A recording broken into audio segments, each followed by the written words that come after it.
All right. What's up, everybody? Here at the Entertainment Fusion. I'm here with Jason, B Hero Tom, and Rachel. So, what's going on, everybody? What up? All right. Go in. We're gonna start it off.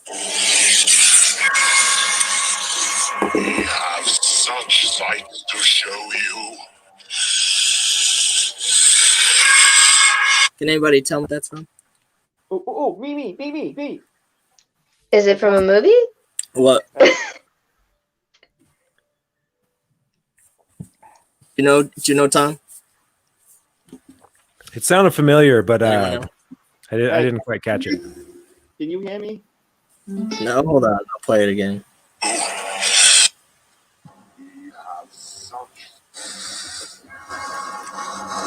We have such sights to show you. Like The Outer Limits or something? It's Hellraiser. No. There you go. Hellraiser. Oh, That was is that the Pinhead one? from the original. That's the one. Tom. Yeah. I should know that. I'm I've a been little- binging that series, but That's what I'm Oh my saying. I'm a little disappointed. You should have known that.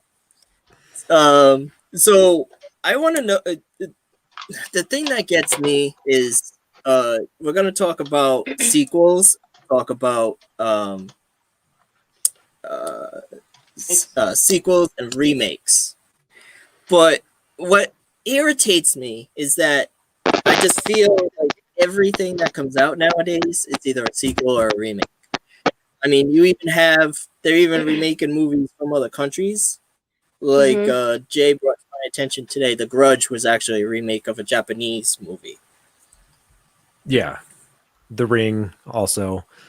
Old Boy. Oh boy. Old Boy. Yep. That was a terrible movie. What? Old Boy is one of the greatest movies ever made. Oh my god. I thought it was terrible. My brother and I do that all the time. Me and my brother do that all the time. Like, he loves, like, the Frozen and, like, the newer Pixar stuff. And I'm just like, this is crap. Like, and he's like, no, it's so good. And I'm like, this is literally crap. It's all singing and no plot. It's just, if you have, like, 5 good songs, that's it. And he's like, whatever. Wait, Whatever. how did you get that from Old Boy? Have you seen Old Boy? No. The sequels, you guys were talking about, like, it was a good movie and it was a bad movie. My brother, I haven't seen Old Boy, but my brother and I do that with movies because he's like, this one's a really good one. Like, he likes the touchy-feely crap, like Hallmark stuff, and I'm like, no, I don't do that. What touchy-feely Hallmark horror movies are there, Rachel? I'm a little confused. No, there's... I mean, there's murder mysteries. Jason X. Are we talking about like touchy-feely, like Sleepaway Camp, like that type of touchy-feely? Or No, like Christmas. That's a whole like, nother episode. The Hallmark Christmas movies. I Spit on Your Grave. Maybe Black Christmas, maybe? The Hills Have Eyes. Was Black Christmas good? You want to talk about music? Jay, I already know, but you want to talk about music? We can, hold on. Why is it always going to be a fucking ad? Hold on. I mean, we can talk about music if you want.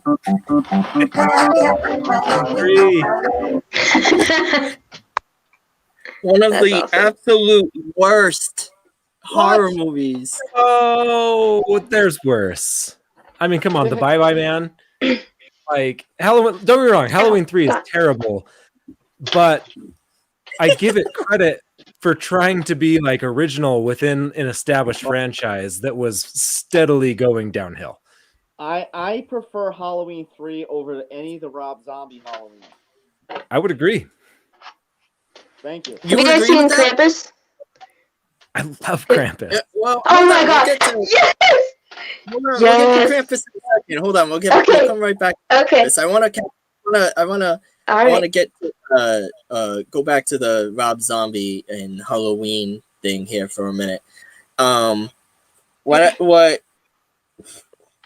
I'm actually very surprised, Tom. I'm surprised. Like, I would say the first Rob Zombie Halloween, okay, like, it wasn't your traditional Halloween, but it wasn't Rob Zombie's Halloween 2.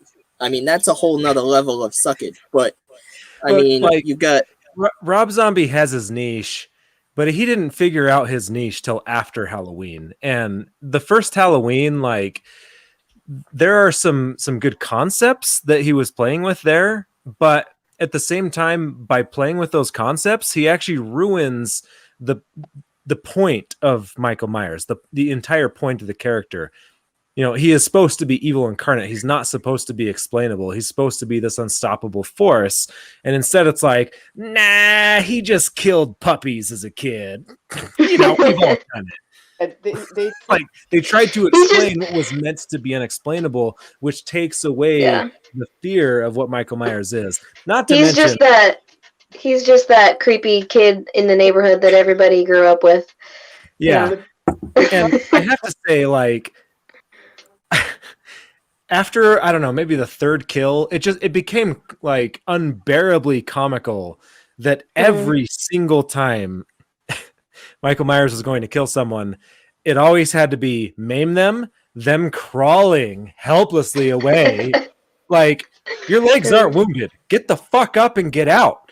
But no, they're crawling helplessly away. Why are you doing this to me? That happened like 30 times in that movie. And like, it got to the point where it was like, oh, that's cool the first time. And then it was like dumb. And then it was so dumb that it was funny. And then it was so dumb that it wasn't even funny anymore. Well, it also doesn't help too that they make him like 7 feet a million compared to everybody else when he's just supposed to be an average sized guy. Yeah. On top of that, they don't do it in most movies anymore, but he had to have a rape scene in every single one of his movies, and I rape scene. Yeah. I agree. It was totally unnecessary to the whole story. And plus, they gave him a backstory, and going by what you were just saying, that they try to humanize him.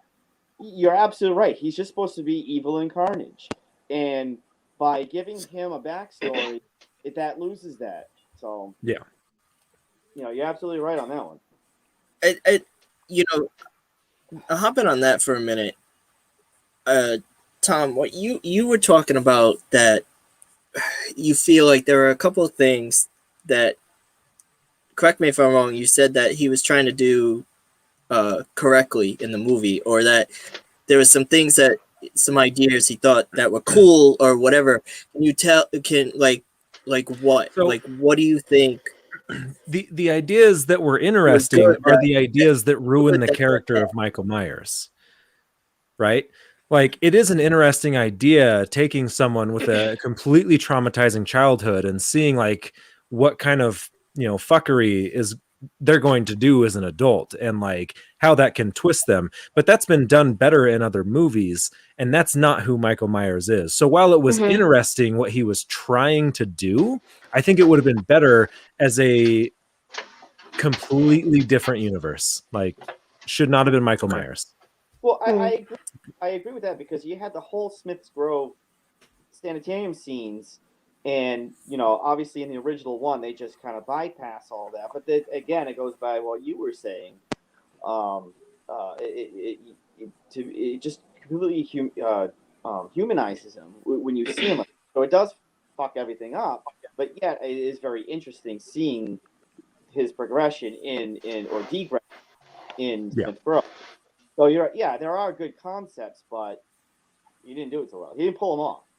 Yeah, there's good concepts, but again, the concepts are contrary to what Michael Myers is supposed to represent. And that's honestly the biggest problem with that franchise, in my opinion, in general, is since the original, everything has been trying to explain and give backstory and depth to this character that was never meant to be.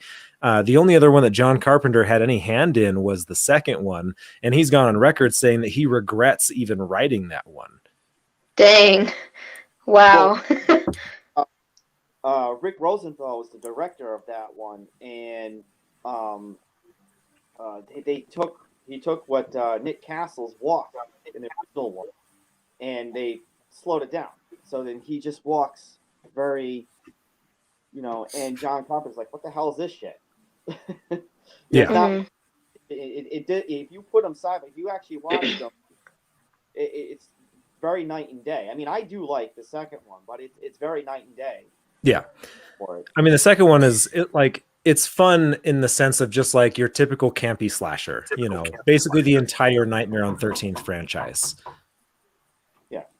Yeah, but going back to the third one that you mentioned before, I happen to like the third one. Like I said before, it's better than Rob Zombie's. I think it's better than Part 6. It's better than Part 5. But I really enjoy the third one. So. Yeah. Rachel, now as far as the Halloween franchises, have you seen any of them? No. Like any of the Halloween I can count on probably one hand the number of horror movies I've seen. Wow. I have seen The Village. I've seen The Babadook. I've seen It. I've seen Deep Blue Sea, which probably that one doesn't count as a horror movie. But I was like Actually, 9. I was like 9 years old when I watched it because it has LL Cool J in it. That made it horror. I mean, there you go. But I've seen. You might not count Split as a horror movie, but I mean, depending on who you are. But when I was 9 years old when I saw Deep Blue Sea, and I don't know, maybe it's just me, but at that age, I kind of feel like there's nothing more terrifying than like sharks and monsters under the bed, So seeing these gigantic sharks coming in, that was the first exposure that I'd ever had to anything like violent in a movie, like people being eaten in a movie. So for me, that was like, oh my god, and I'm not like traumatized by it or anything. I'm not afraid of water. I'm not like afraid of the ocean or anything. But for me, that was like, oh my gosh, really? Like, did they really just eat that guy? It was bad, but I liked it. It was good. I liked it. Before I jump into that, actually, Jay, go ahead. I was going to say that you said you saw It. Now I'm assuming that's a 2017 and not the 1990s. Yeah. No, I haven't seen. I really want to watch the one with Tim Curry because Tim Curry was Pennywise in that one. I love Tim Curry, so I really want to watch that one. I actually got started on Tim Curry with The Three Musketeers, and then I saw Rocky Horror Picture Show, and that was it. I was hooked. But I loved that movie.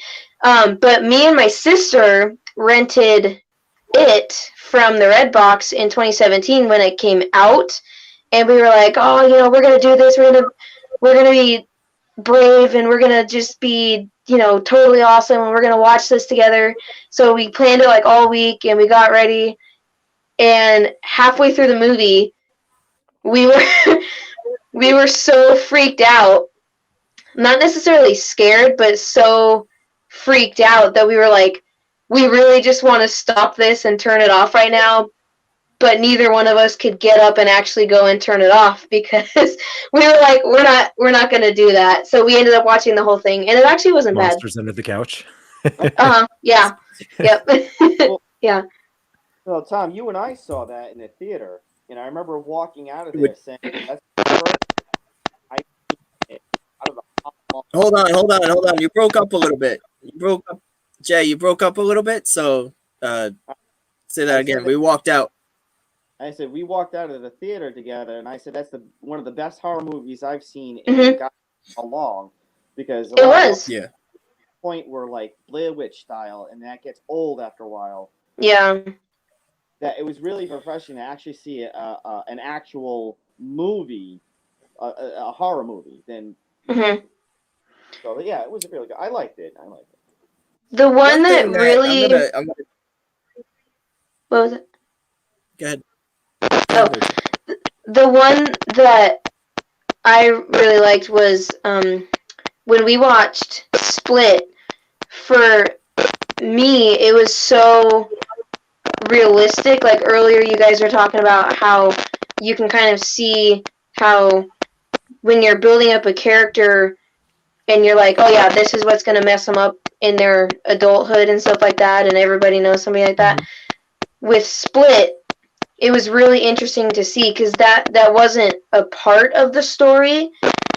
That was the story. It was, this is their entire, the entire reason they're like this is because of their childhood. And so what made it creepy, what drove it home was that you were left being like, you know that there are people who are like relating so much to this, and you know that there are people out there who are actually doing crap like this that you're not hearing about. Because I grew up watching like Criminal Minds and seeing like some of the creepy stuff that they would do.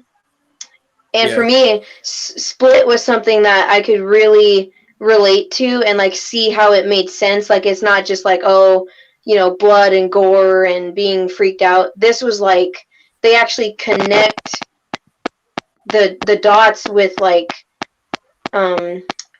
psychological stuff, you know, with the psychiatrist, with the guy's therapist that comes on and talks to you about the mental illness, and you're like, yep, that makes sense. So that to me, the realisticness of it was what made it so chilling for me. So let me put this question to you guys. You know, kind of. I'm gonna finish with Halloween in a minute, but before we move on, but you mentioned the blood and the guts. Do you guys feel like that's necessary in a horror movie, or do you feel as though like sometimes they focus too much on that and that can take away from the movie? I think it depends on what you're going for. Is it necessary? Absolutely not. There are some incredibly effective horror movies that really don't have, you know, much, if at all, any blood and gore. And I think a lot of times those are probably the more effective ones for just really shaking you to your core, just really getting, you know, down to the chills, right? When you dive into blood and gore, what you're trying to do is get into this raw. It's a different type of discomfort, which once you've seen enough of it, it really just, for me, it's more just funny. Like I love hyper violent, extremely gory movies, but it's like just Dead Alive. Yes, that is one of my all-time favorites. Love that movie. Or Evil Dead. Evil Dead. Yes, Evil Dead Alive, 2, specifically 2. One's good. 2 is phenomenal. Dead Alive and Evil Dead 2 are probably two of the greatest movies ever made. Well, I like. Oh yeah. Oh, absolutely. Army of Darkness is what Monty Python and the Holy Grail should have been. Yeah. Oh, I love that one. But you got, and then in Dead Alive, I mean, you got the mother, and it like sucks the guy back in. He has to break out with the freaking chainsaw. Oh my god! Wow. See, I'm not afraid of blood and gore. I don't mind blood and gore, but for me, it depends on what, like the situation that it's appearing in. If you're killing someone, or you know, there's some sort of like battle or struggle going on, that's fine. Like I don't mind blood and gore and guts and arms being cut off and stuff like that. But if it's anything that has to do with like, I don't know, I don't even like to say it because it's so horrible. If it's anything that has to do like with torture or anything, then that's yeah. We're gonna come back to that because I got a couple things about that, but we'll come back to that. I want to step away for just like 2 seconds. I just got my kids on the other side of the door. I'll be right back. Hey, that's important, man. Do your thing.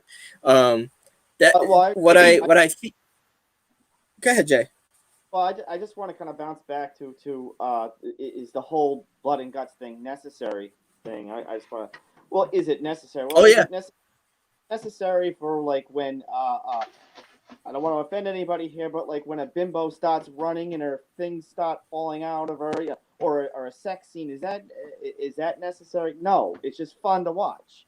Same thing, blood and guts thing. It depends on the movie you're watching. You're watching this particular movie for the blood and guts and for the what's his name, Tom Savini, with all the special effects, or are you actually watching it for a storyline? And most horror movies don't really have storylines unless you're talking about the big franchises. But it all depends on what you're watching or what you're in the mood for. Yeah, like I mean, I didn't hear half Rachel, of that. I'm sorry, Tom. Rachel, how do you feel about that? Like, does that bother you when that stuff comes on? Like, as a female watching that movie, or like that? I mean, it must be frustrating. Like nudity and stuff, or like when they it doesn't bother me because I know it's a movie. I'm not necessarily gonna I'm not gonna read into it for the sake of, I don't know, solidarity, I guess. I'm not gonna be like, oh well, I'm a woman and they shouldn't have had that chick running down the street, with stuff coming out. And as a woman, that offends me. I don't mind that kind of stuff because the way I see it is kind of like I have better things to do, But if they're making a point of it, like I've seen movies where they make it a point of this one chick who always has to deal with this one guy hitting on her. Like I watched The Mill a couple weeks ago, and it's not a horror movie. It's more of it's like a series, but this one chick was constantly being hounded by this guy, and then she finally had to like step up to him because nobody would help her, and so she took it on herself. And I'm like, okay, that's one thing. So I don't worry too much about that kind of stuff. I'm kind of like, it's a movie, it's there for it's entertainment. Hold on one sec, Jay. Hold on. One sec. Tom, you were gonna say something. I don't know if it was quite on topic, but I was just gonna go back to kind of the blood and gore thing. Like, yeah, I feel like I think that's like best at this point. Probably go back to that. I mean, there's definitely movies that kind of push those limits. And try to take things too far. However, what I found is like most movies that are going for that factor are usually intentionally in the realm of camp, right? They're very campy, they're very silly. And so at that point, like really, if you really think about like, I think the Nightmare on 13th, God, that's a haunted house next to me. Friday the 13th franchise is a perfect example of this. Like if you think about the way people get killed, exactly. And kind of, how silly it is. What they're doing is they're making a parody of the fragility of life, right? It really is the natural progression of slapstick. If you think about the funniest thing as a young child, it was the fucking Three Stooges, right? People just getting violently destroyed, but with no consequence. Yeah. Slasher movies specifically take that concept, but they add, like, they overdo the consequence. So, like, classic slapstick, no consequence. Slasher is insane, hyper unrealistic consequence. So it's taking that to the far opposite extreme. And so, like, when you start to look at things in a different light like that, you can start having a lot more fun with the genre. Well, on top of that, too, I mean, you also have, like, Friday the 13th films, especially the early years of Friday the 13th. They were low budget, very poor quality, and they knew all this. So to get, asses in the seats in the theater, they needed to have the blood and the guts and the nudity and the sex scenes. And now, on top of that, that's where the fans wanted it to go on as well. But as time progresses, you see a lot less of that stuff nowadays. Yeah. And a lot of the I agree. when it comes to horror, the sex and nudity, a lot of that just comes from like neo-Christianity, traditions. Just the consequence of sin, right? Like that's something that Wes Craven was very big on. Surviving a horror film? Yeah, Yeah. you have sex in the movie, you die. That's usually what happens. Don't have sex, you die. But stay. If you stay a virgin in the horror movie, you're gonna live all the way to the end. I promise you. So, Scream has articulated one that last very ride. well. One last ride before you yes, die. yes. The last thing I just wanted to go back very briefly to Halloween and because I want to make a point with that and finish with that. But what I think the absolute now I personally I did enjoy the first Rob Zombie remake. It was I felt as though it was way over the top as far as violent. It was he focused way more on shock than he should have story. If he focused more on the story of Michael Myers and more suspense versus shock value and ultra violent, like the bathroom scene is one kill scene that I can use as an example, then I think it would have been better. But now the point I was trying to make was Halloween 2 almost destroyed the entire franchise moving forward for me because one, Jay, and I still think to this day you haven't watched that, but I could be wrong. But what killed it for me was he barely wore a mask the entire movie. He had this ginormous like freaking hitchhiker beard. I don't know where that came from. And then he even like he looked like a lumberjack. He even had like this like growly accent when he spoke, which he was never supposed to speak. Then maybe Tom, I'm sure you've seen the movie. Maybe you can explain this to me, okay? What the hell is the deal with the white horse, man? They never explained the damn white horse throughout the entire movie, and that irritated the hell out of me, dude. Like I just kept sitting there thinking, I'm like, is this real? Is it an illusion? Is the ghost is the horse a ghost? Like, does it symbol? Like, what is the deal with the damn white horse? It's a mystery, man. I'm not the biggest fan of Rob Zombie's filmography. I've seen those, and then I've seen House of a Thousand Corpses and Devil's Rejects. I think those are the only ones that I've seen.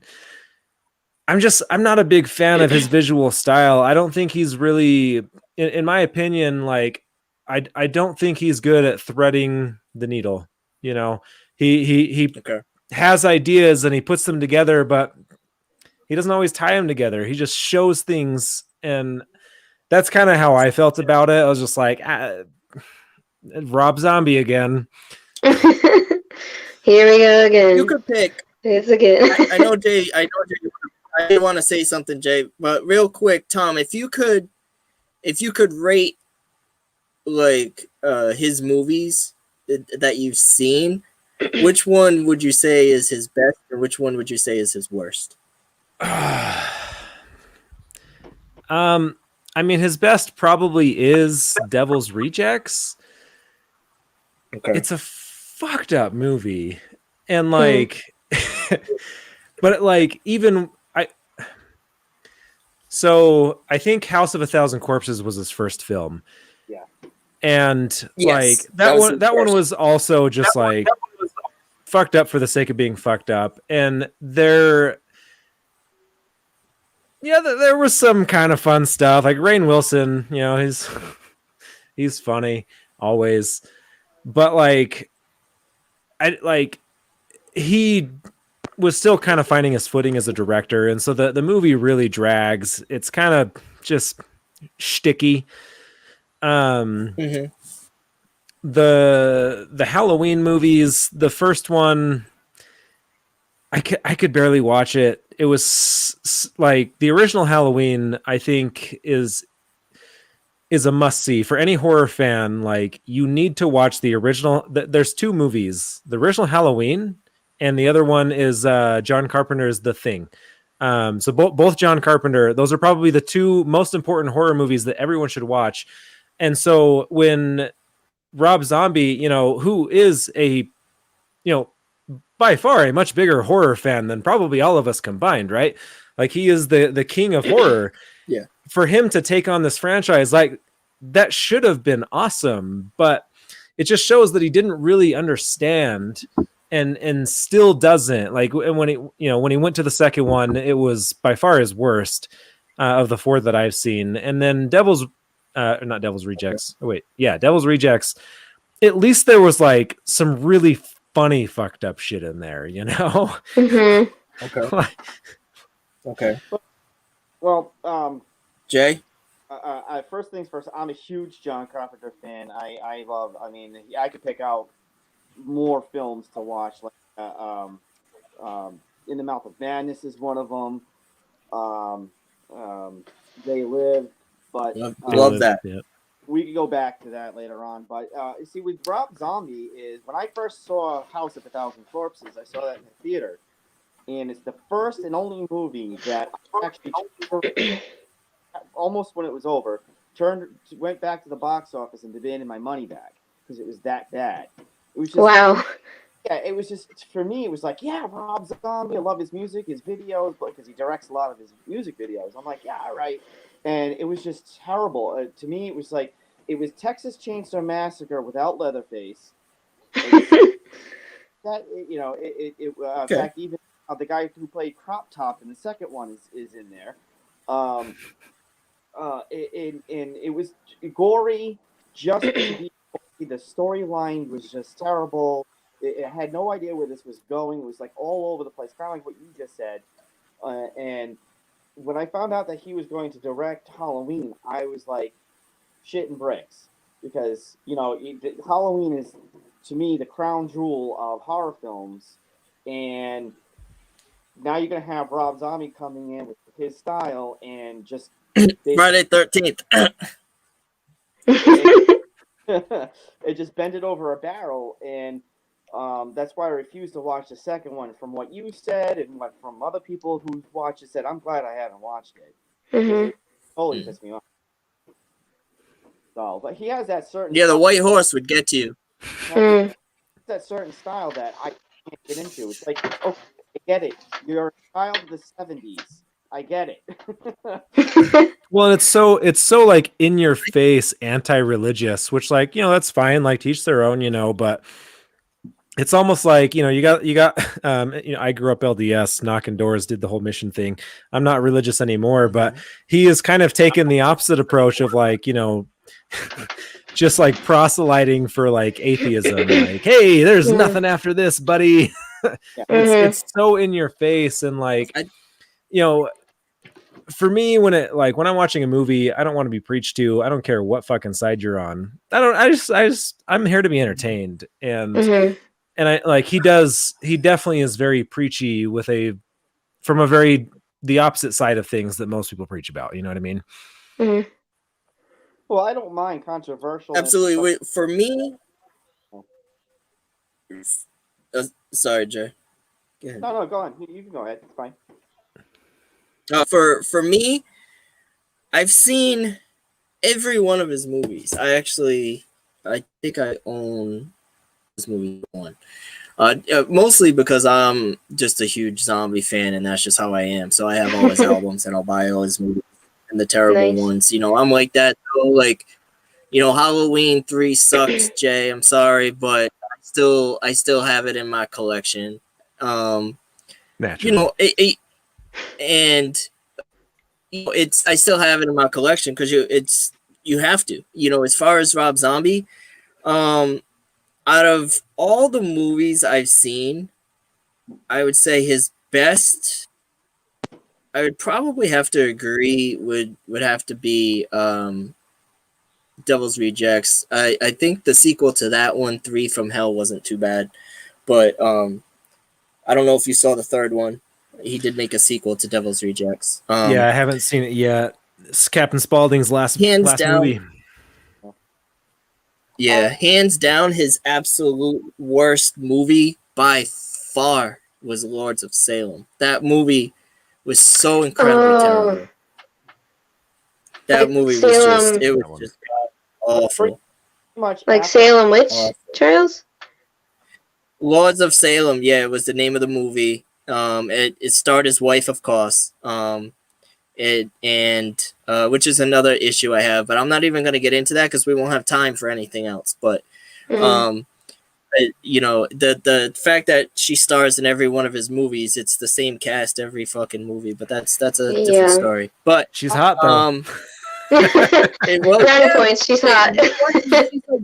she's like nearly 60 and she still looks good. So you got to hand it to her. But Lords of Salem was god awful, and then 31 was just 31 wasn't that great because again it goes back to what Rachel was saying earlier with the whole torture thing. So if you've never seen 31, take Saw and then mix Saw with Hostel, and then boom, Oh that's what you got. Oh You God. combine those two movies together and you have Saw and Hostel in one movie, and that's 31. So I've seen about 30 seconds of Saw. The first Saw movie I thought was pretty good because I saw that in the theater, and then I never saw the ending coming. It was one of those holy shit, type. oh, Saw? Are you talking about Saw or are you talking about Zombie? The first Saw movie, and then the sequels. Oh, okay, yeah. Sequels were just like any other slasher movie. They focused more on the torture scenes and all those than they did anything else. And I think that I didn't even see the latest one, so. Yeah, the latest one's the only one I haven't seen. I would agree. I think where Saw failed, where Friday the 13th, for example, succeeded, is Saw focused on the torture and like just the graphic rawness of it. Well, and having to make decisions, yeah. But when franchises go that direction, what saves them is like the funness. Like Jason X, Jason Takes Manhattan, Jason Goes to Hell. We're talking about 3 of the greatest comedy horror movies of all time. Like, it's that kind of shit that keeps a franchise fresh. But Saw was so self-serious through its entire run. The first one, you're right, is a phenomenal movie. It definitely broke ground. It was an incredible achievement for film. But everything thereafter was diminishing returns because it took itself way too seriously. And it tried to create this nonsensical story that was so elaborate that it just, Then you get into like, he has this apprentice and then this other one that they don't know each other about, and then they screw and they don't get the purpose of what things doing in the first place. That's the point. Yeah. At that point, it was just like it was trying to blow 16-year-old emo kids' minds. You know what I mean? Yeah, like, whoa! Look at the blood! Look at the cool blood! Yeah. Whoa! The guy who cut his foot off is now the bad guy. See, I think what I could get on board with Saw is, from what I've seen of it, there's a lot of, I don't know if I'm thinking of Saw or something else, but there's one where they have to they're locked in a room, and in order to get out, they have to put their hand in a jar of acid to get the key or something. Yeah. Is that Saw? Yeah. That was so I've seen maybe 30 seconds of Saw, but that's where I could get on board with a movie like that because I like to be challenged on a level of oh my God, would I actually do that? In a situation like that, would I actually do that? So I like the psychological games part of it, but not so much the blood and gore and cutting off your own leg. You know what? Just shoot me in the head. If I have to stick my hand in a thing of acid till it goes to the bone, just shoot me in the head. Save yourselves. Or in the second one, through the razor blades. Oh, yes. God. Yes. Jay, what were you gonna say, bud? Remember the where they pureed the pigs and it gets all in the guy's mouth and stuff like that? Oh yeah. Oh. I do remember that. I do gotta say though, going back to what you said, Jay, the original Saw movie, when you watch the entire thing, to this day, I still feel like that has one of the best movie endings I have seen in like 10, 15 years. Like the ending of that movie was so like I don't even know how to describe it, but there was no possible way I would have ever thought that it was going to end the way it did. And that ending to me was just absolutely brilliant. On top of it's like the original Halloween, there's very little blood in it. There's very little gore in it, and it works. Yeah. Like the franchise, when you progress, it just gets more blood and guts, and the storyline kind of fails. Look at a recent example, The Quiet Place. Very effective. Very effective. There's not really any blood in that I can remember. There's no talking in it either. No, yeah, but it's very chilling. It's a very effectively made horror thriller. Part 2 is coming up. Yeah, someday. I think that movie for me, that movie is so effective because there's so little in it. For one thing, like there is no talking, so you actually have to be watching it. You can't be like distracted and listening to what they're saying. You actually have to be watching it to see what's going on. And the suspense of them, constantly walking on eggshells is, for me, what made it so good. But my sister and I actually did watch that one. It was pretty good. Another thing that they did leading up to the I don't want to give too much away in case Jay does decide to watch it, but leading up to the childbirth. Oh yes. The anticipation of that. One other thing that I think they do effectively well, because it's The Quiet Place, is it's very rare for films and and even horror films to not have a score. And when you want to build suspense, when like for me, if the music is telling me to be scared, it takes me out of it like faster than anything else. Yeah. Like, The Quiet Place does not do that. I remember watching it, and I know I've seen other horror movies since, but I remember watching The Quiet Place and feeling I actually remember having this nostalgia feeling from the first time that I watched Alien, which again, no score. Everything was ambient sounds, what you would expect to hear on a spaceship, I guess. Yeah. 2,000 years from now. Really? Alien? There's no score in Alien. There's a soundtrack to it, though. There's a score in Alien. Not kind of. Now, really? Now I'm gonna have... Like if you if you look at like the most intense moments, like when the janitor guy is looking for the cat and then the alien comes above him, there's no score. Okay. All of the most intense moments. So that I guess there is some thematic music, like when Ripley, it's an action scene and Ripley's like trying to get to the escape pod, but they do not use the score to build intensity. It's all ambient sound. And that's something that I just remember resonating with me when I watched Alien, and A Quiet Place did that, like nailed it perfect. Yeah. Am I the only person that almost fell asleep when they were by the waterfall? It's supposed to be a peaceful scene. Yeah. I mean, just white noise, like watching it like late at night and just having the waterfall be the only sound, like almost put me to sleep. I couldn't.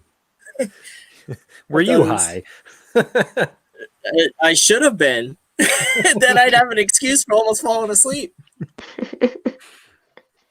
But no, in all seriousness though, I believe even after I watched it, I told you about it, Jay, about how I enjoyed that movie, and I was surprised. And one thing about The Quiet Place is it kind of took me back, and I was like, it's like a there's like silent film almost, like a modern day like version of like, an old silent film. It's like, how can we make something that's gonna entertain somebody but have absolutely no dialogue and like be almost like when I heard about it, I was like, oh, this looks really interesting. I didn't realize that like that the movie was called The Quiet Place. That the whole movie was going to be completely quiet. I didn't know that until halfway through the movie. So I'm looking forward to the second one. I think the second one's going to be pretty interesting. Don't watch Buried with Ryan Reynolds. I love Ryan Reynolds because it's about. I think it's like an hour and 10 minutes. It's not a very long movie, but it's called Buried, and the entire movie, he's in a box, buried. It does not leave the box a single time. Really? Yeah. Wow. That's just lazy writing. It was trying to do something. It's gimmicky. It was trying to do something, and it doesn't really work for me. But yeah. Well, it's like the movie Phone Booth. Oh God. Oh God. Yeah, that was terrible. What about? Did anybody see the movie Us? No, I need to. No. I actually haven't seen any of Jordan Peele's movies yet, and I need to. I'm still kind of undecided about that one. I haven't seen it, but it just kind of reminds me of the Invasion of the Pod People. That old 50s. A little bit. Well, Invasion. A little bit. I mean, what do you do? What about how do you guys feel about like commodity horror movies? And what I mean by that is something that's meant.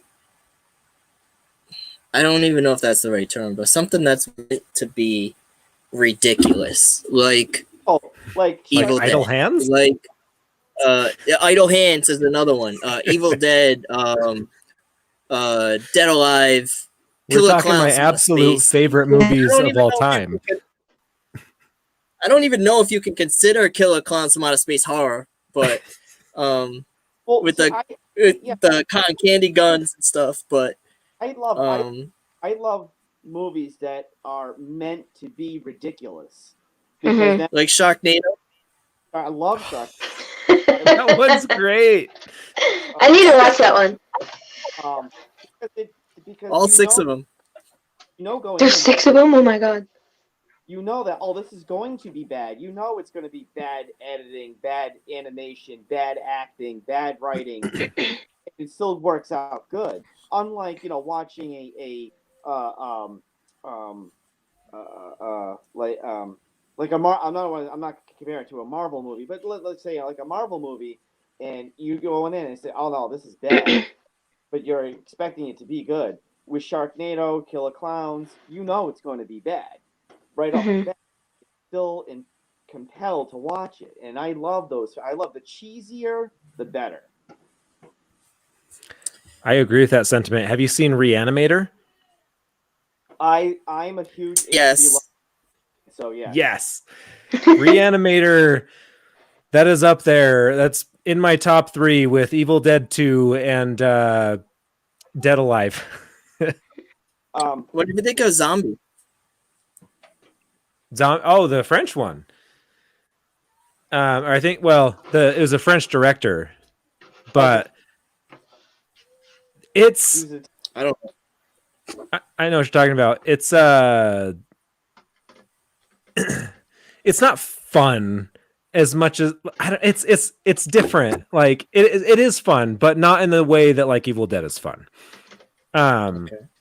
That's one that like I would say that is probably like the Godfather of Rob Zombie's style, like hyper gory for the sake of gory, but not for the sake of fun. But like, it's a product of its time. So everything is very slow, and, people don't run away when they have years to do so. So that's the best. I think it's worth watching if you're a horror buff, it definitely should be watched because the practical effects that they did are actually quite incredible. The eye scene, whew, that's brutal. Yes. Mm-hmm. Yeah. Jay, I'm gonna post this question to you first, and then the others jump in since I know you're a big fan. But would you consider movies like the original Night of the Living Dead or Day of the Dead or Dawn of the Dead is in that category, or would you put them in something else? Because I kind of put them in that same kind of category. Because if I watch that type of zombie movie, I'm kind of expecting the same type of ridiculous, for lack, excuse me, of a better term. Well, with the The original zombie can barely walk, but yet they always catch somebody who's running. So fast-moving zombies, but the original Night of the Living Dead, and to me that's a classic, and that's like a blueprint of how zombie movies should be like anyway. But then you get into like Dawn of the Dead and Day of the Dead, they're very campy. In fact, when they were doing Dawn of the Dead, they accidentally ordered the wrong type of fake blood. And if you ever notice it, if you ever watch it again, it's like this bright, kind of cartoonish looking red. And they just went with it for that actual effect of being a kind of. And then you get into Dawn of the Dead, the special effects in there obviously are a lot better, but it's very campy compared to the other ones. So yeah, I guess I would put it in the same category as that. But they're still fun to watch. Mm-hmm. So as far as blood, talking about like having unrealistic, blood and stuff like that, we really like to watch at my house. We watch a lot of westerns on INSP. That's pretty much the only. I mean, as far as like news and TV and stuff goes, that's pretty much the only thing worth watching today. So we watch, Gunsmoke, The Virginian, stuff like that, and I find it funny sometimes because you'll have this guy, who's shot or whatever, and he'll be shot like with a shotgun, so something that's gonna do like some major damage, and he'll have a little teeny tiny speck of blood on his shirt that is bright red. Like, I don't even know how to explain it, but it's not like, if your blood is actually like that when it's coming, you have a problem. Like, there's a biological problem because you're not getting oxygen. So yeah, so things like that. But then on the other hand, I've seen The Outsider. I stumbled across The Outsider like on YouTube years ago, and it came out in 2002. And this cowboy ends up getting shot, and he wanders into like this chick's home, and this chick is taking care of her, and they actually show she goes and gets the doctor, and they actually show where the doctor is like digging out the bullet. And I remember watching that scene like multiple times, just trying to figure out like how in the world did they make that so realistic. Like, I mean, I've seen things on like how they do makeup and how they create, illusions and how they have props and everything. But I was like, how in the world did they do that? So I can get on board with, realistic making it more enjoyable versus, less realistic making it not more enjoyable depending on the movie. Yeah. As far as I think aesthetics go. I think that as horrible as it is and as incredibly scarred as I still am from seeing all three movies, I think we need to mention Human Centipede. Oh my god! I haven't seen them. Oh my god! Have you seen Daniel Tosh's basically riff track of it? It's incredible. No, I have not. So I'm still scarred. I'm still scarred from the first movie, never mind the second two. So is it worth watching though? Because I remember I never actually saw it, but I did see when I was younger, like when it was coming out. I saw the trailer for it, and I remember watching it thinking like that looks like something that could be kind of cool. Like I would want to watch like the first 10 minutes of it or whatever and see what it's like. So is it actually worth it? Because by the end of the trailer, I was like, that is messed up. It is so messed up. It's probably about as worth it as like Two Girls in a Cup. I've seen that too. I've seen that too, and that took 10 years off my life. My innocence was gone. Probably take that took 10 to take 5. So I mean, there's God. My innocence was gone after watching that. Oh God. That was just horrible. And why I ever thought it was a good idea to watch that in the first place. Just like whatever that's me to knowing that I knew what Human Centipede was gonna happen. About. Whatever would actually sit there for 3 hours on 2 hours on 3 separate occasions. I didn't just make the mistake once. Why did it? So how could you get 3 movies out of that though? Is what I want to know. How do you get? I mean, I've never seen it, so I have no idea. But to me, it seemed pretty straightforward. So I'm just. How do you get 10 movies out of a guy stalking the babysitter? How do you get? How do you get 10 movies out of a guy that was dying of cancer in like 20 years ago in the first movie, but still make 8 more movies?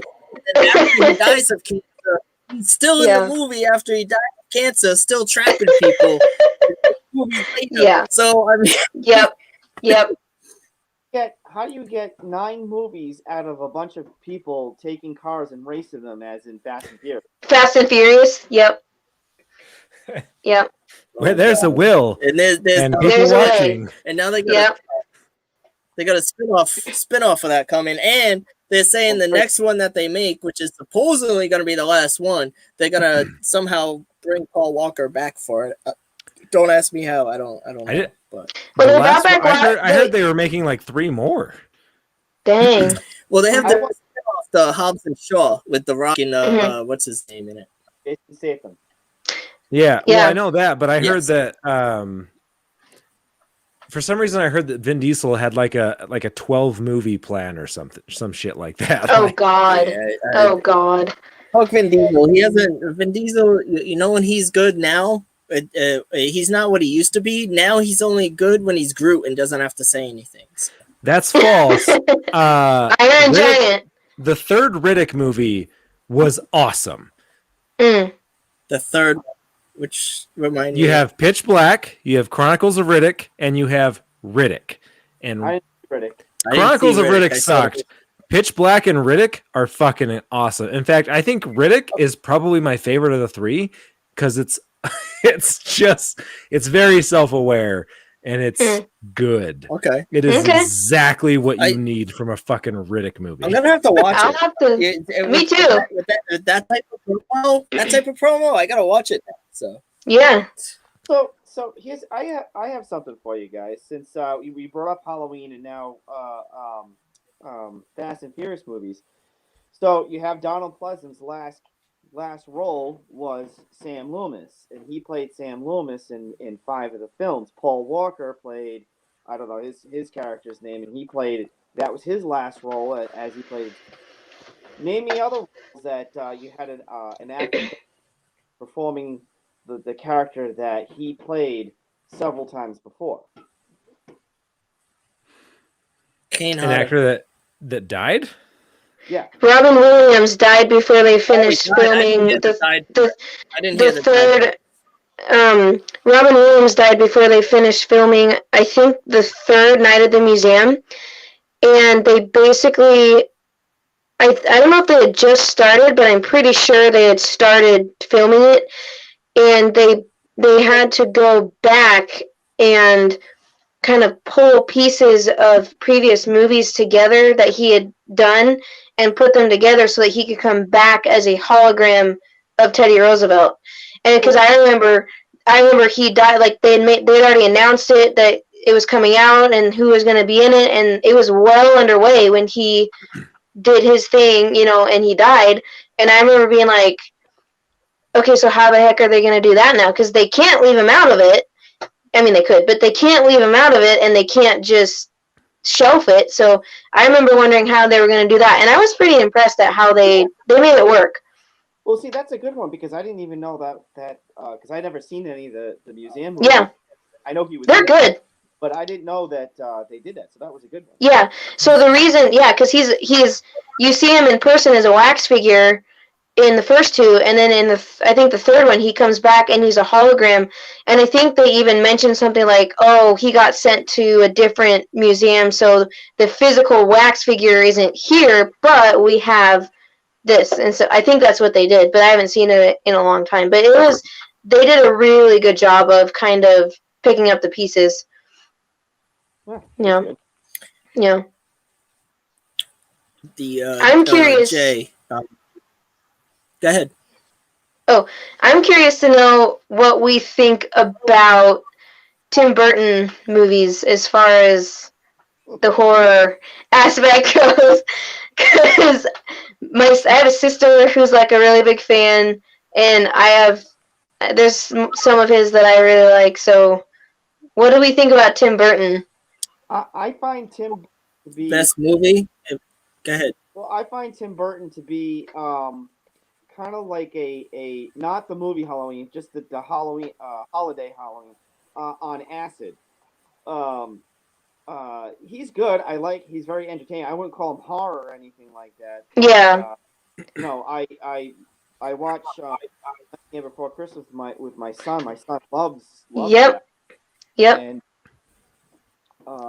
Edward Scissorhands was another good one. Yep. Pee-wee's Big Adventure. Corpse Bride. Yeah. Burton, that was his first film, actually. Yeah. So. Yeah. I remember watching Nightmare Before Christmas when I was pretty young, and with my sister, who's like a pretty big Tim Burton fan, and it was the first time I had ever seen, because growing up, kids, you're afraid of the boogeyman and whatever. But watching Nightmare Before Christmas as a kid, like, it's not a scary movie necessarily, but it freaked me out a little bit because it was the first time I had ever seen like a physical form put to the boogeyman with Oogie Boogie. I never thought about like what he might look like. I wasn't terribly afraid of him, but I never thought about what the monster under my bed would look like. And so seeing that, I was like, holy crap. Yeah. Read Tim Burton's best movie, in my opinion, Sleepy Hollow, and I would consider that. With Johnny Depp, I would consider that horror. So I haven't seen that one yet. Sleepy Hollow is fantastic. I like Tim Burton. I think Tim Burton has a wonderful imagination, and he's really good at pulling teams together to tell a good story. As a director himself, I don't think he's a very good director. Yeah. I would say all of Tim Burton's best works are works that he didn't direct. Nightmare on Elm Street. God. Nightmare Before Christmas, perfect example. He did not direct that. He didn't. He wrote it though, didn't he? He was a writer. He was the concept. He came up with the concept. He was one of the writers. He had a team of writers help him develop the concept. And that's what he's really good at. He's good at coming up with concepts. 9 is another good example. That's a concept that he came up with, but he was a singular writer of many. He did not direct that. And I mean, I wouldn't even say 9 is that groundbreaking of a film for him. But I think Tim Burton really shined because there are, Coraline. That's another one that is I loved Coraline in his wheelhouse, but it's not him. Yeah, he's not the best director, but he is good at bringing people. He's like the gateway drug of horror. He's good at getting people into the goth scenery, getting people into the dark aesthetic, so that they can find better things from there. Yeah. And that's the thing about that's the thing about Tim Burton, where I don't know if I'd call it a fault really, but where I could sort of get not bored, but it's like I can see most of the time I can see a Tim Burton movie coming from a mile away because of the scenery, because of the aura. If you look at Coraline and Nightmare Before Christmas and oh my gosh, Corpse Bride, things like that, they're all similar animation, similar scenery going on. You know, you got the swirls, you got the dark clouds, you got the wonky shapes and the weird proportions of the characters. You can see a Tim Burton movie coming a mile away, you know, but Absolutely. they're good. They're good. Absolutely. About What was what? that? Beetlejuice is Tim Burton. Oh God, yes, Beetlejuice. Beetlejuice was a good one. I'm not saying he's a. Oh, he's better than He's got some. He does have some good directorial spotlights. Beetlejuice, fantastic. That is an excellent gateway horror drug movie. And you're right, Sleepy Hollow is another one. But he also has so many misses. Yeah. Oh, I agree with that 100%. What do James and the Giant Peach. To kind of switch again, Jay, you had just seen a movie recently, right? Oh, yes. Actually, I have it right here. Like I said before, that I'm a huge H.P. Lovecraft fan. Oh, did you watch Color Out of Space? Oh, that movie's fucking bananas. It's oh my God. You know, it's because it's H.P. Lovecraft and when you I don't want to give a whole lot away, but you see two people kind of merging of the thing. But the thing of it is the thing was written was a short story. I forgot who wrote it, but it was called Who Goes There, and that person wrote it because it was written after H.P. Lovecraft's Color Out of Space was very influenced by H.P. Lovecraft. So it's all like kind of mingled in together. And in fact, I H.P. Lovecraft today. Where the place where he was born, the place where he died and wrote most of his work. And I went to a shop and I bought these. So you have kids, so I bought these two. These are really cute. I read these to my my youngest this today when I put him down to bed. That's awesome. I haven't seen Colorado. Nothing like terrifying the kid with Cthulhu as you're putting him in bed. Okay, so you haven't seen it yet. You haven't seen it. I recommend seeing it. It's okay. Work obviously, but no. I mean, it's got your typical Nick Cageisms, Yeah, but is Nicolas Cage in there? Yeah, it stars Nicolas Cage. Yeah. Okay, the first Nicolas Cage movie I ever saw was Ghost Rider. It wasn't even Face Off or something like Face Off. Like if she said that, I could understand. But Face Off is the first Nicolas Cage. That movie messed me up. What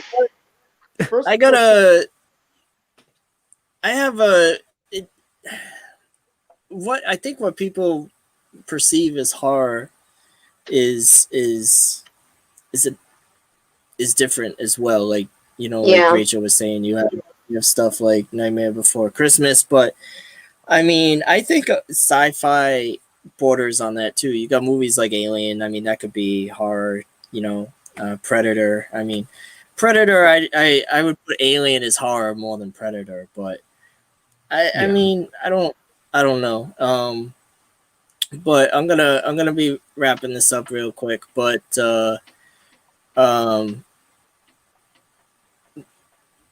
we got a lot of horror movies coming out in between 2021 and 2022. You got two Halloween movies. Halloween Kills and Halloween Ends are coming out. I don't know if you guys have seen the trailers or heard about those at all. I think they need to so pissed at that entire franchise. Really? I thought Halloween. Did you see the last one though? The last one they made? Yeah, I did, and I like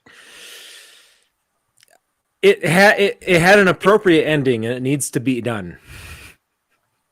You didn't see it, you didn't like it? I thought the last one was good. I thought it was great too.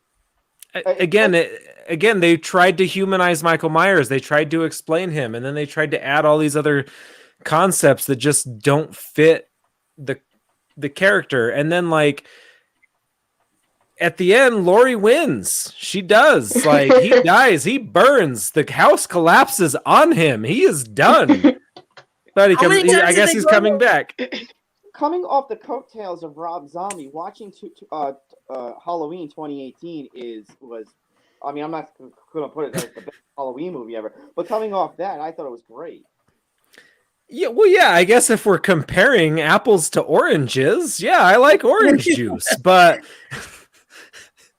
like, again, it's the reason why John Carpenter's not invested in it and doesn't care about the franchise. They're trying to create substance where there wasn't meant to be. Well, he's not directing. He did produce. He was one of the producers on Halloween, the new Halloween movies.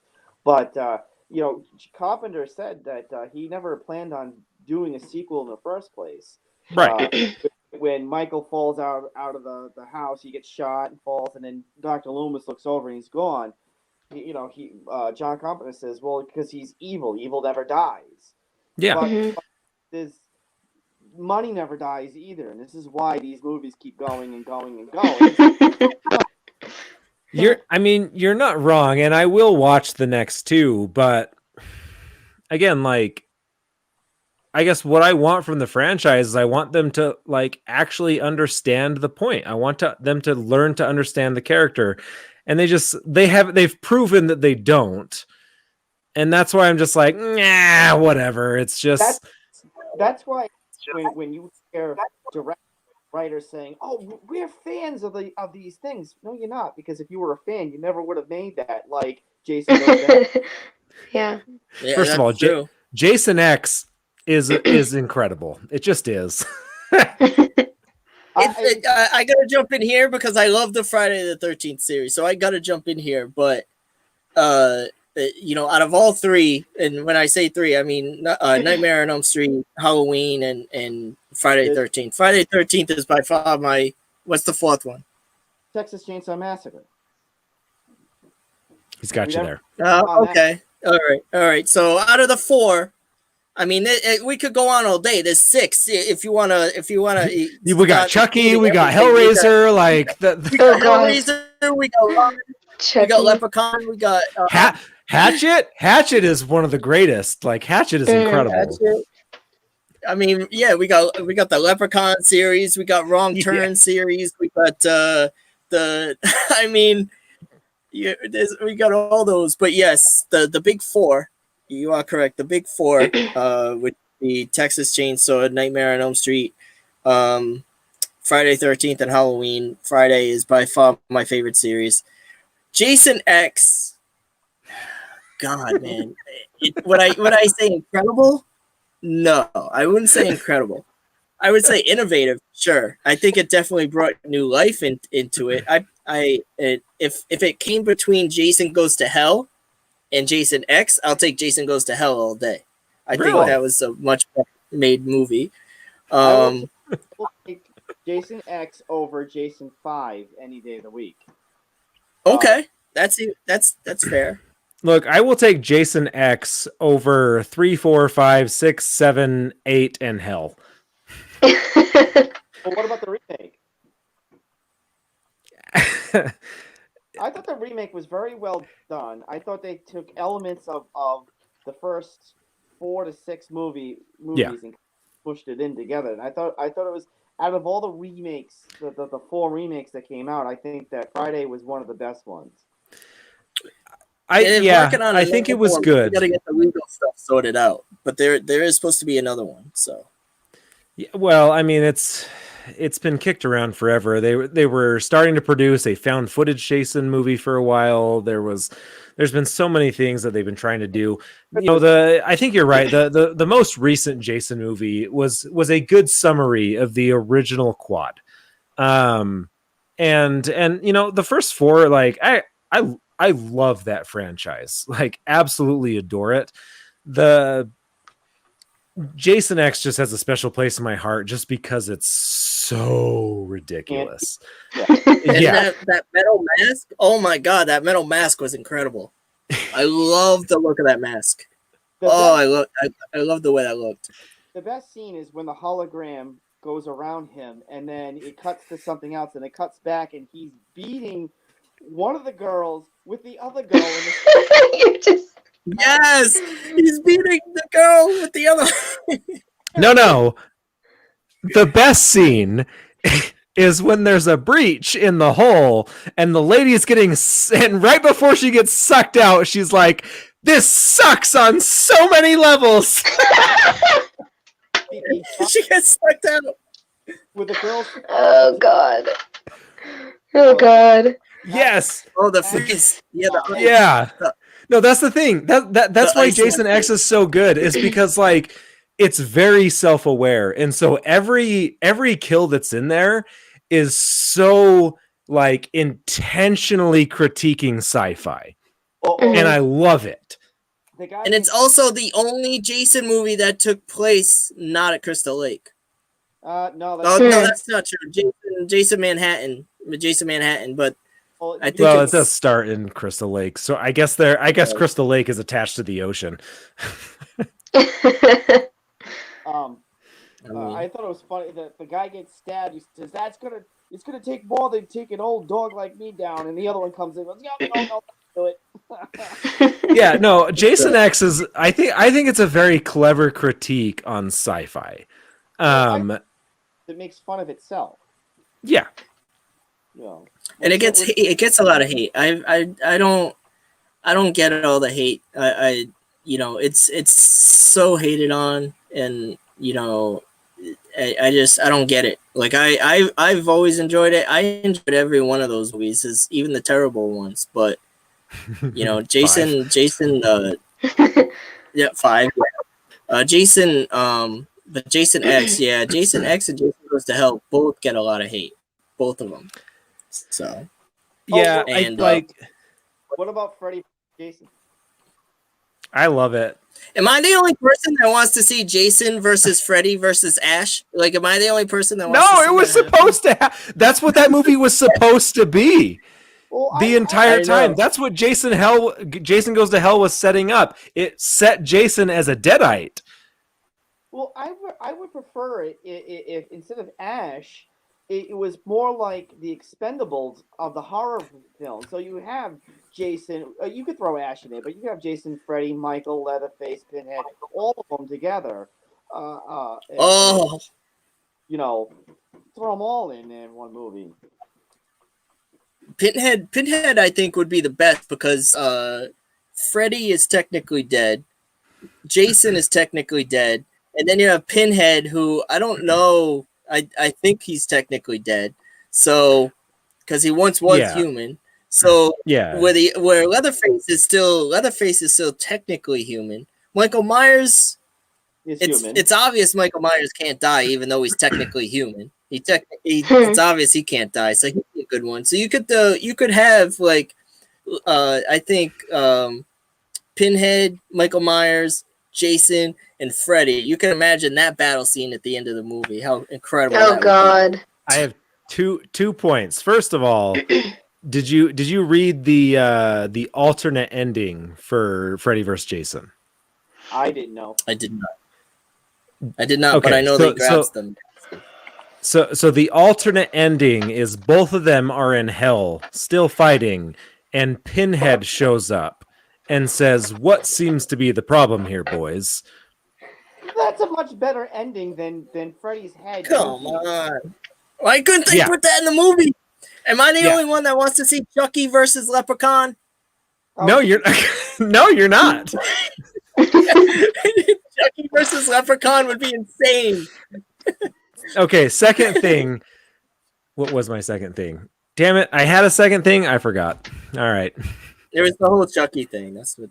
It'll come to you 2 seconds after It was something to you fall do. asleep I tonight. feel like it was something to do with the evil. Oh,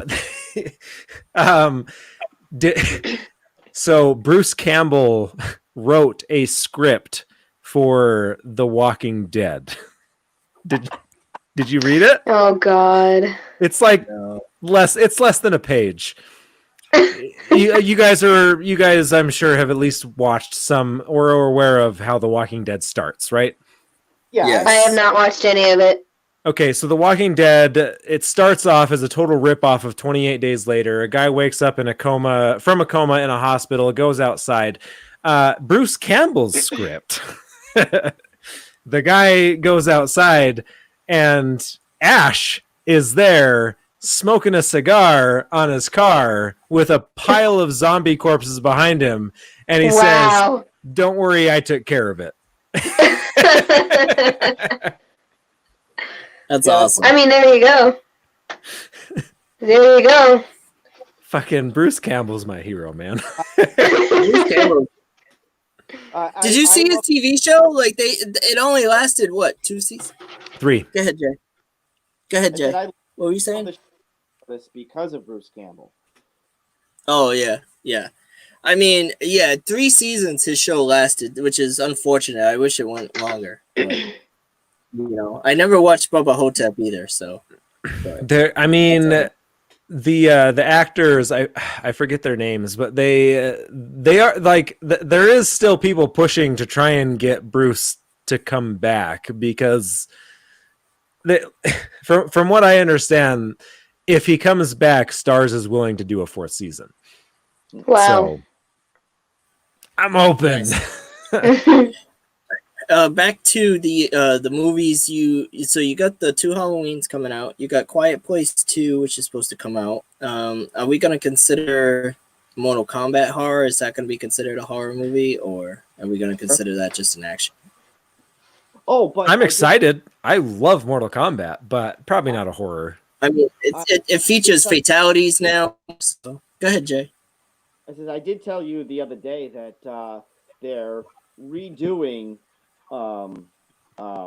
Resident Evil, and this one is actually on the video game. It's gonna take has all the characters from 2 or 3.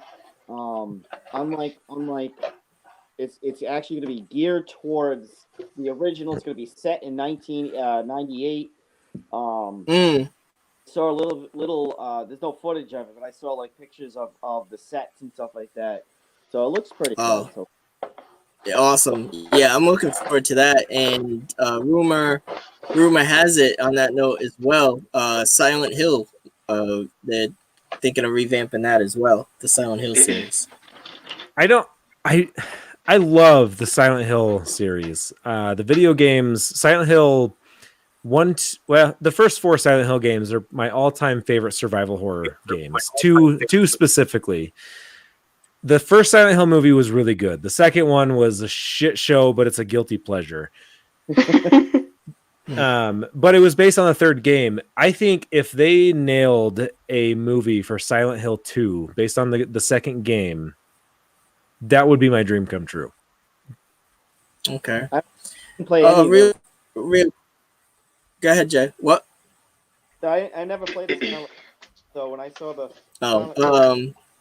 triangle thing, I'm like, what the hell is this thing? Funny thing is he's exclusive to the 2nd game, but they didn't know if they were going to be able to make any more movies, and he's the most popular character, horror character from the franchise that they brought him into both movies. But yeah, that guy was badass. That guy was cool. Yeah. What else is coming out? Candyman. So Candyman. They're working on. I do want to see Candyman. Working on Candyman. They're working on Blade. They're working on. Yeah, but they said Blade's gonna be PG-13, and all I gotta say is, what's the point? If it's a horror movie, what's the point in anything less than R? I mean, I don't know. It's a Marvel movie. I gotta disagree because Oh, I it's a think there Marvel were movie. some great. I think there were some great horror movies that were PG-13. There were some Mhm. horror movies that could pull it off. I think, because you don't need a lot of sex and you don't need a lot of blood to make a good horror movie. Yeah, So but it's Blade.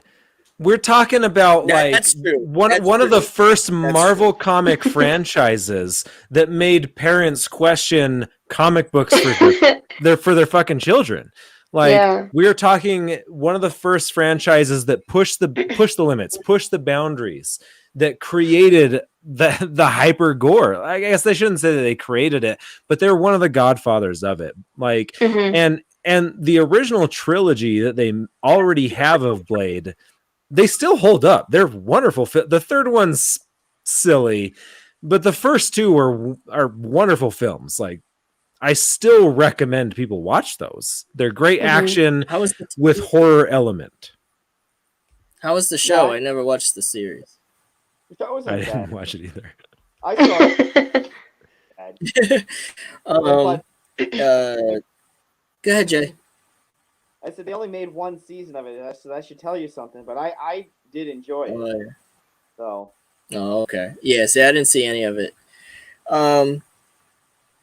So real quick, the show actually went way over than I expected. So I'm gonna have to do more of these because not only did I get a lot of demand, but there's also so much more that we could talk about with horror that hasn't even been touched. There's so much more. Mhm. So I'll definitely do another one in the future. But real quick, Jay, I'll go to you first. If you were to pick, in your opinion, most overrated horror movie and most underrated horror movie. overrated horror movie. Probably would be. Oh, jeez, overrated. Oh, probably. It's not the Blair Witch. It's a Blair Witch style. Paranormal Activity. I think that first one was good. Okay. It was just, but it got a lot of hype and stuff like that. Underrated horror movie. Jeez, I don't know. There's so many. There's a whole 80s genre horrors were like a lot are underrated. Even though that we wouldn't have the horror movies today without them. I couldn't pick one, so I don't know about that one. Okay. Tom? That's a good question. It is really hard for me to think of an overrated horror movie, and part of that is just because like I have so much fun watching them, so much fun with the genre. I'll start with underrated. I think the most underrated is Terrifier. I love that movie. It does not get nearly enough respect. It is fucked up, but it's also adorable. But a close second would be Cooties. It's an indie film with Rainn Wilson and Frodo. God damn it, I forgot his name. Baggins. Well, Frodo Baggins. I'm sorry, I had Elijah to. Wood. Elijah Wood. It was Frodo Baggins. Cooties is a close second for underrated. Elijah Wood has a lot of great like indie horror movies that are just like they hit like a really odd nerve. He produced Colorado Space. Did he? Yeah, he has his own like effects studio that he created. It's probably been almost 10 years now, but yeah, he created his own studio that was designed to create like practical effects for indie horror films.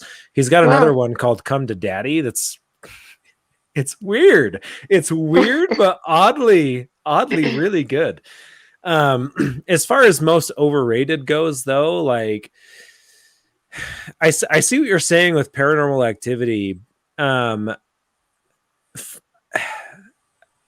think it would have to be in the same vein, the one that you kind of said first. Blair Witch Project did not do it for me.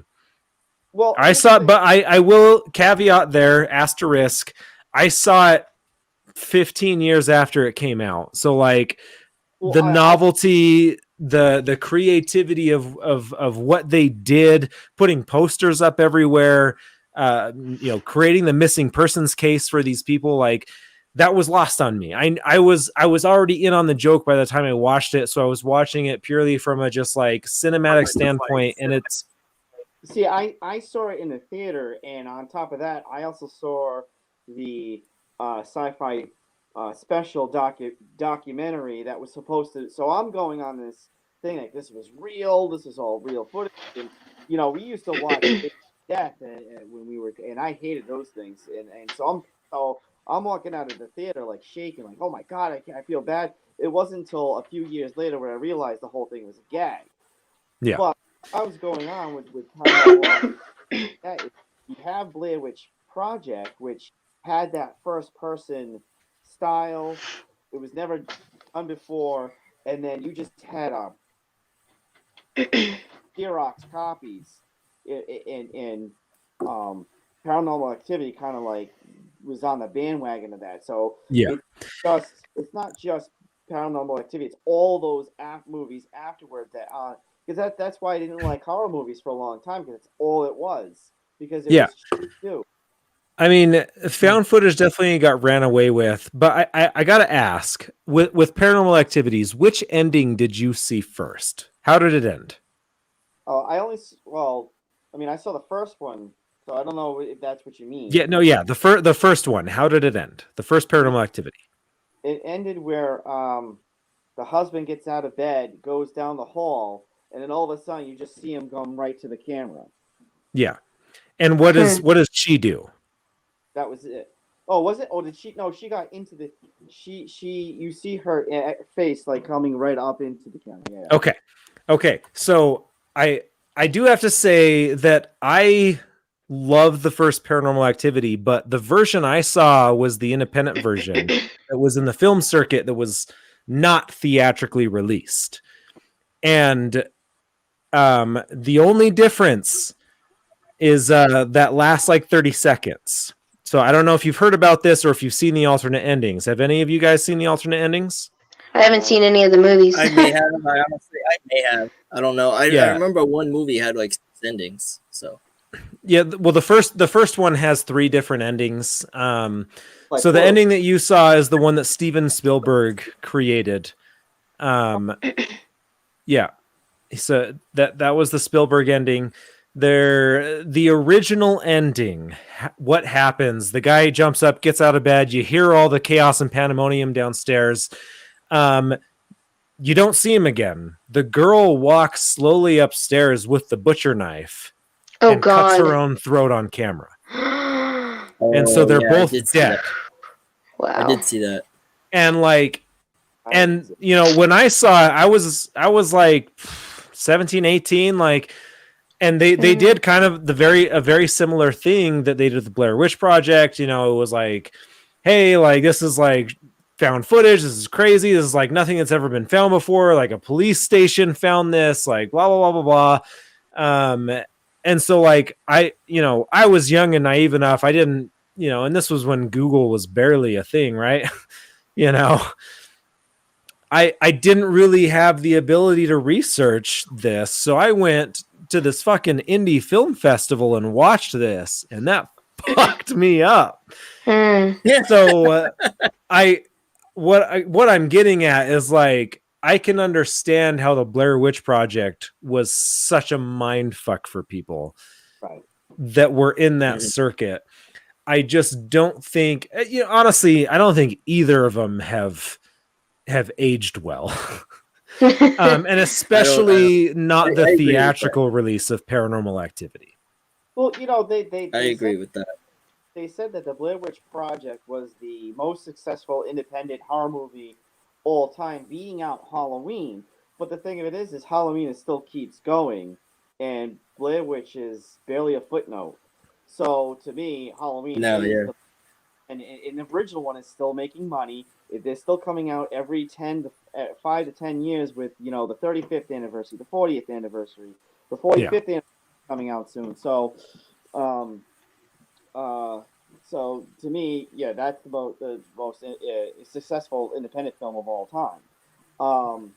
But to me, it's just I'm just getting sick and tired of found footage or first person films because it's been done for well over the past 20 years. That's all horror movies were. Well, you're gonna hate the fact that they're working on another one to bring it back. You're gonna hate that. So Mhm.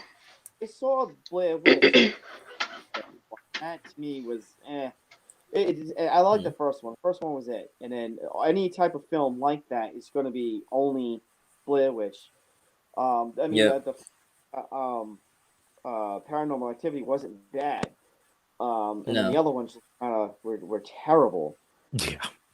Uh, yeah. although the third one where it was kind of funny where they put the camera on the fan, the swivel fan, and then you see the little ghost, and then that was kind of funny. But Yeah. I think that those movies were terrible. That was the last one that I saw as well, the third one. And like I think each of them did some fun camera tricks. Yeah. But that's really where it ends. Rachel. So I think the most overrated horror movie for me would probably have to be Slender Man. I never saw it, but when it came out, there were so many people like my age, so many people talking about it and like, oh, it's so good, you gotta see it, it's so amazing, blah blah blah, and it was all about Slender Man when it came out, and so I just got tired of hearing it, so I never even watched it. So for me, I'm just kind of like, you say it's overrated? well, it got to me. I got tired of hearing about it so much that I didn't even want to watch it because I was like, okay, this is just it's a movie, you know. So I just think teenagers and because it came out when I was a teenager and people my age just took it like way out of proportion. So I never even watched it. But the most underrated one, I think, I would have to say the Babadook because it's something that's not even there. It's so trippy. Like they do such a good job of making it so trippy, and you're questioning yourself the whole time.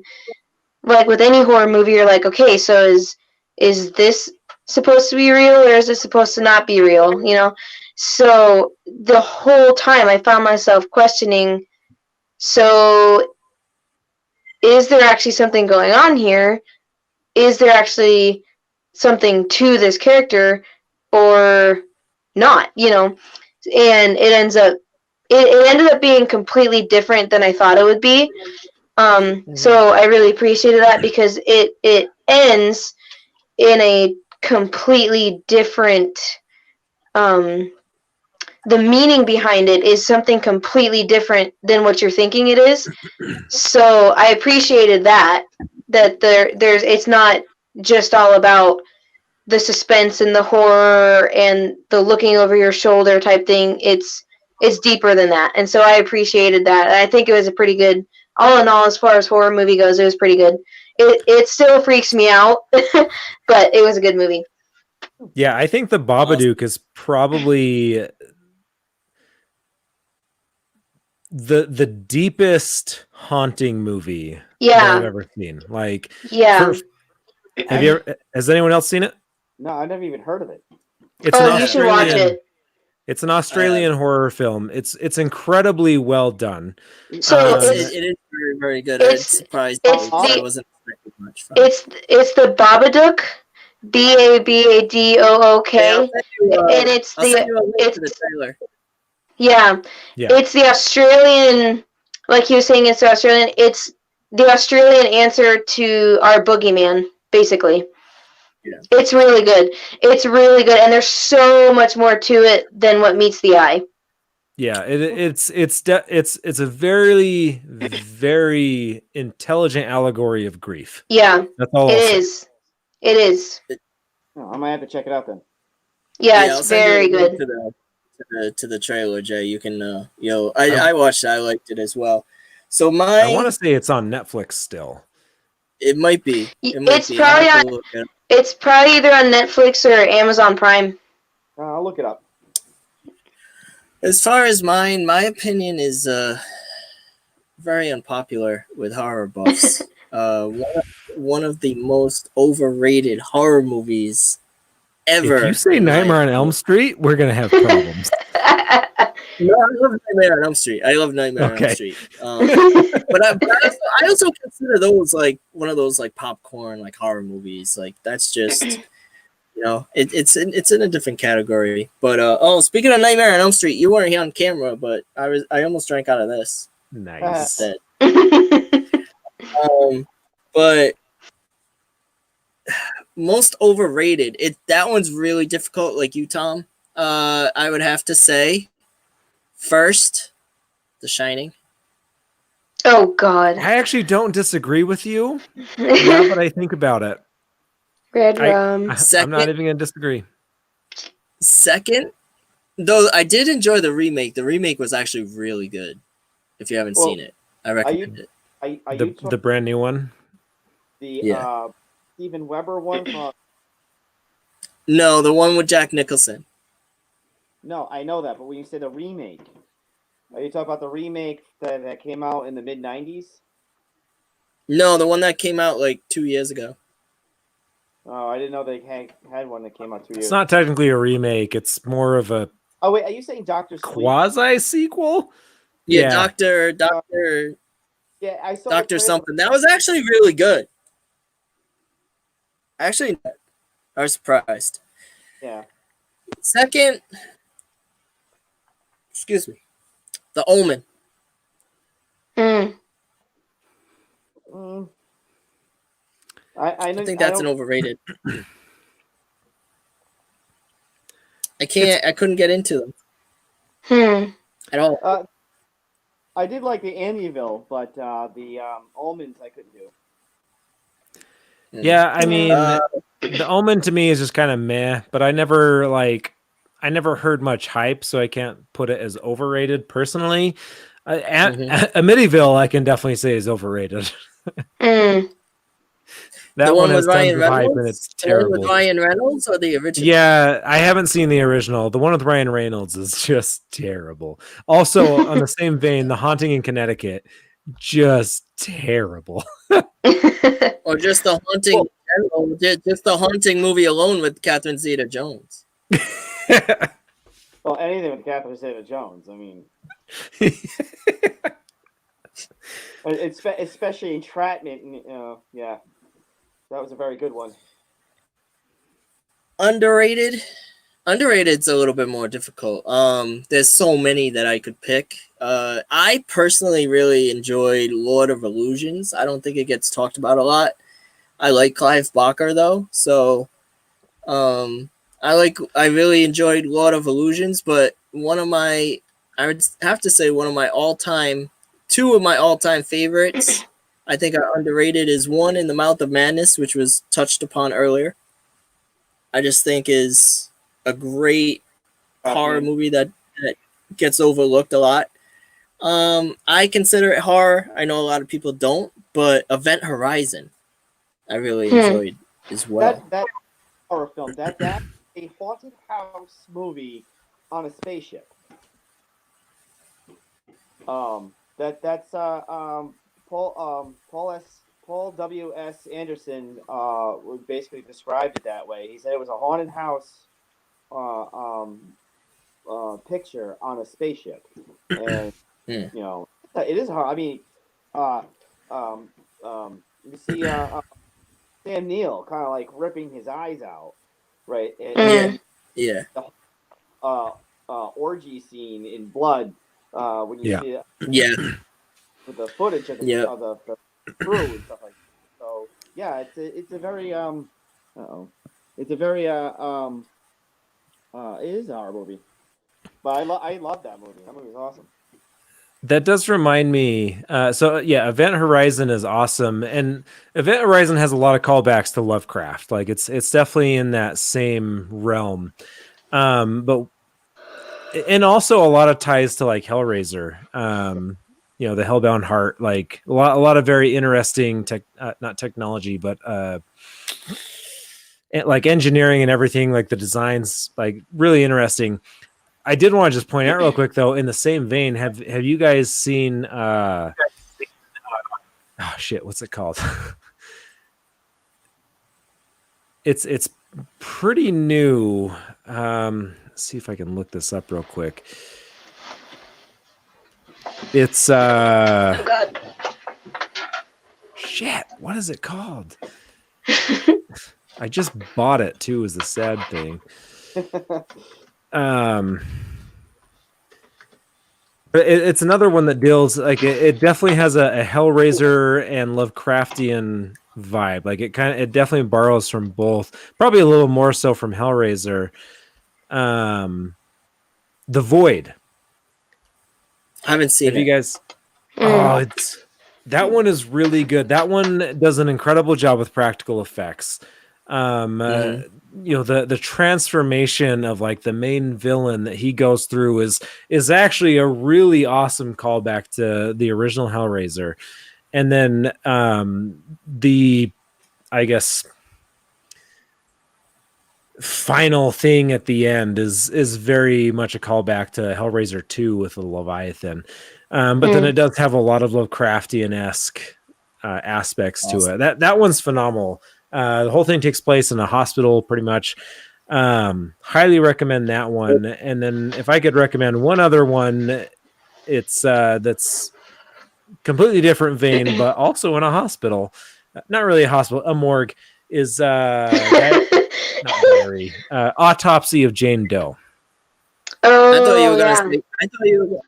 I thought you were gonna say Session 9 for a minute, but No.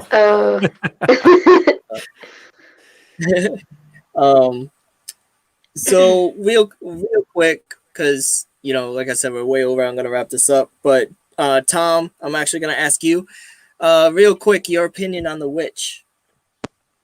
Great movie. I like it a lot. It's really slow. So if you're someone that really needs like something that's very fast paced, a lot of action, a lot of, I guess, just something that's very in your face, that's very like constantly moving, that's not going to be your thing. It is a slow burn, but it is an incredible payoff.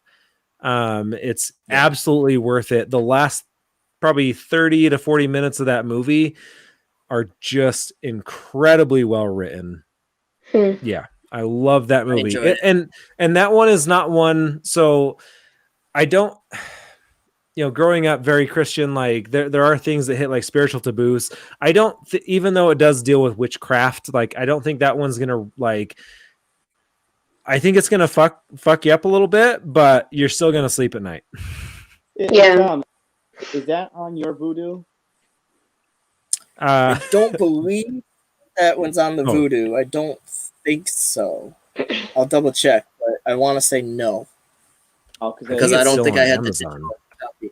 I don't think I had the digital copy of that one.